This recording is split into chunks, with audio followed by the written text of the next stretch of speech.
नमस्कार दोस्तों, daily updates में आपका स्वागत है। आइए बात करते हैं देश की तमाम बड़ी बड़ी खबरों पे। देश में कोरोना संक्रमितों का आंकड़ा 1 लाख के पार पहुंचा। कोरोना संकट को लेकर देश में 55 दिन तक लॉकडाउन रहने के बावजूद संक्रमितों का आंकड़ा थमने का नाम नहीं ले रहा। देश में कोरोना वायरस से संक्रमितों का आंकड़ा 1 लाख पार कर गया है। इस तरह से 1 लाख केस पार करने वाला भारत विश्व का 11वां देश बन गया है। बता दें कि देश में अब तक 3,000 से ज़्यादा लोगों की मौत हो चुकी है और 36,000 से ज़्यादा लोग ठीक हो चुके हैं। देश में सबसे ज़्यादा प्रभावित राज्य महाराष्ट्र है। महाराष्ट्र में संक्रमितों का आंकड़ा 35,000 को पार कर चुका। कोरोना वायरस का प्रसार रोकने के लिए पूरे देश में लॉकडाउन को बढ़ाकर 31 मई तक कर दिया गया है। लॉकडाउन को बढ़ाए जाने के बाद गृह मंत्रालय ने नए दिशा निर्देश जारी किए। इसके साथ साथ केंद्र सरकार ने राज्य सरकारों को रेड जोन और ऑरेंज जोन खुद निर्धारित करने की भी छूट दी है। केंद्र सरकार ने बसों और कुछ अन्य वाहनों को चलाने की अनुमति दी है, लेकिन हवाई यात्रा, मेट्रो रेल, मॉल, जिम और सिनेमाघरों को बंद रखने का फैसला किया गया है। इसके साथ साथ ऑफिस और दुकानों को भी शर्तों के साथ खोलने की अनुमति दी गई है। अगली खबर आ रही है देश की राजधानी नई दिल्ली से। मुख्यमंत्री अरविंद केजरीवाल ने सोमवार शाम को प्रेस कॉन्फ्रेंस कर दिल्ली में लॉकडाउन 4 के दौरान पाबंदियां और छूटों की घोषणा की। आइए जानते हैं दिल्ली में क्या क्या खोला जाएगा। रेस्टोरेंट खोले जाएंगे, लेकिन सिर्फ होम डिलीवरी के लिए। स्पोर्ट्स कॉम्प्लेक्स खोले जाएंगे, लेकिन दर्शकों को इजाज़त नहीं होगी। Auto rickshaw, e rickshaw, cycle rickshaw में केवल एक एक पैसेंजर ट्रैवल कर सकते हैं। टैक्सी और कैब में 2-2 पैसेंजर जा सकते हैं। आरटीवी में ज़्यादा से ज़्यादा 11 पैसेंजर जा सकते हैं। बस शुरू की जाएंगी जिनमें 20 पैसेंजर ज़्यादा से ज़्यादा होंगे। बसों में सोशल डिस्टेंसिंग का पालन कराया जाएगा। हर बस में हर पैसेंजर की स्क्रीनिंग होगी। शादी के लिए 50 मेहमानों को इजाज़त दी गई है और अंतिम संस्कार के लिए केवल 20 लोगों को इजाज़त होगी। कंस्ट्रक्शन की गतिविधियों को इजाज़त होगी, लेकिन मजदूर केवल दिल्ली वाले ही होंगे। सभी इंडस्ट्री खोली जाएंगी, लेकिन इंडस्ट्री के टाइम अलग अलग होंगे। सभी मार्केट खोले जाएंगे, लेकिन मार्केट और मार्केट कॉम्प्लेक्स ओड इवन में चलेंगे। सभी प्राइवेट और सरकारी दफ्तर खोले जाएंगे और सभी तरह का माल ले जा रहे ट्रकों के आने जाने की इजाज़त होगी। आइए अब जानते हैं दिल्ली में क्या क्या रहेगा बंद। मेट्रो नहीं चलेंगी, स्कूल कॉलेज बंद रहेंगे, होटल बंद रहेंगे, शिक्षण संस्थान बंद रहेंगे, सिनेमा हॉल, शॉपिंग मॉल, बार बंद रहेंगे। किसी भी बड़े सांस्कृतिक, राजनीतिक या धार्मिक समारोह के आयोजन की इजाज़त नहीं होगी। शाम को 7 बजे से लेकर सुबह 7 बजे तक घर से निकलने पर पाबंदी रहेगी। सलून की दुकानें भी बंद रहेंगी। 65 साल से ऊपर और 10 साल से नीचे के बच्चे, गर्भवती महिला या अन्य गंभीर बीमारी वाले लोगों को घर से बाहर निकलने की अनुमति नहीं होगी। जिन दुकानों पर सोशल डिस्टेंसिंग मेंटेन नहीं होगी वह बंद करा दी जाएंगी।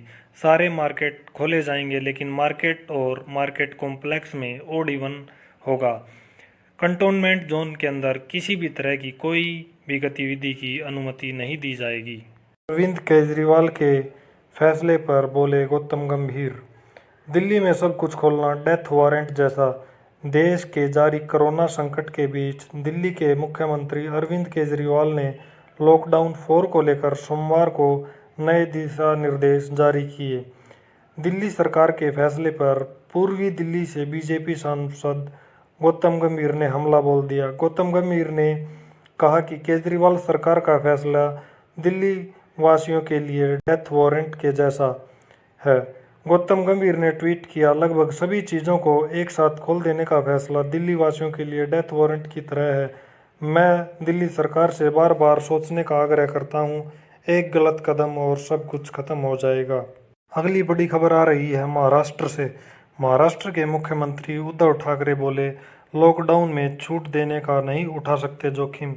मुख्यमंत्री उद्धव ठाकरे ने कहा कि कोरोना वायरस के बढ़ते मामलों को देखते हुए राज्य में लॉकडाउन को में छूट देना असंभव। हालांकि ग्रीन जोन में पहले से अधिक रियायतें दी जाएंगी। हमारी सरकार ने 50,000 उद्योगों को खोलने की इजाज़त दे दी है। उन्होंने कहा कि हम धीरे धीरे ग्रीन जोन में रियायतें देना शुरू कर रहे हैं। अगली खबर है उत्तर प्रदेश से। उत्तर प्रदेश सरकार ने लॉकडाउन से हुए आर्थिक नुकसान से उबरने के लिए उठाए कदम। लॉकडाउन के कारण आर्थिक गतिविधियां थम सी गई हैं, जिसके बाद सरकार ने कुछ फैसले लिए हैं। सरकार ने गैर जरूरी खर्चों पर रोक लगाने का प्रयास किया है। नए निर्माण कार्य नहीं होंगे, अगर होंगे तो बेहद ज़रूरी होने पर। गैर जरूरी पद खत्म किए जाएंगे, अगर उन पे कोई कार्यरत है तो उसे कहीं और एडजस्ट किया जाएगा। इस साल कोई भी नई पोस्ट नहीं निकाली जाएगी। सरकारी टूर, ऑफिस खर्च और विज्ञापन वगैरह पे 25% खर्च कम किया जाएगा। सरकारी टूर की जगह वीडियो कॉन्फ्रेंसिंग से काम होगा। अफसर इकोनॉमी क्लास में चलेंगे। सेमिनार, वर्कशॉप होटल की बजाय सरकारी जगहों पर होंगे। कोई भी नई गाड़ी नहीं खरीदी जाएगी। अगली खबर है दिल्ली की रोहिणी जेल से। जेल में 16 कैदियों और एक कर्मचारी के कोरोना संक्रमित मिलने से मचा हड़कंप। दिल्ली की रोहिणी जेल में 16 कैदियों और एक जेल के स्टाफ का एक सदस्य कोरोना पॉजिटिव पाया गया। जेल में 29 कैदियों का कोरोना की जांच करवाई गई थी। इन सभी को क्वारंटाइन किया गया है। जेल को सैनिटाइज किया गया है। जेल में मौजूद बाकी कैदियों को अलग अलग किया जा रहा है। कोरोना संक्रमण अब दिल्ली की जेलों तक पहुंच गया है।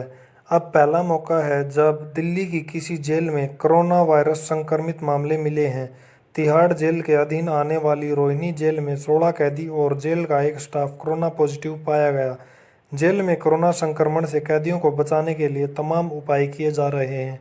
करीबन 3500 कैदियों को पैरोल और फेरोल पर छोड़ा भी गया है, लेकिन रोहिणी जेल में एक साथ इतने कोरोना संक्रमण के मामले ने जेल प्रशासन की नींद उड़ा दी है। साथ साथ दिल्ली पुलिस में भी कोरोना संक्रमण लगातार बढ़ता जा रहा है।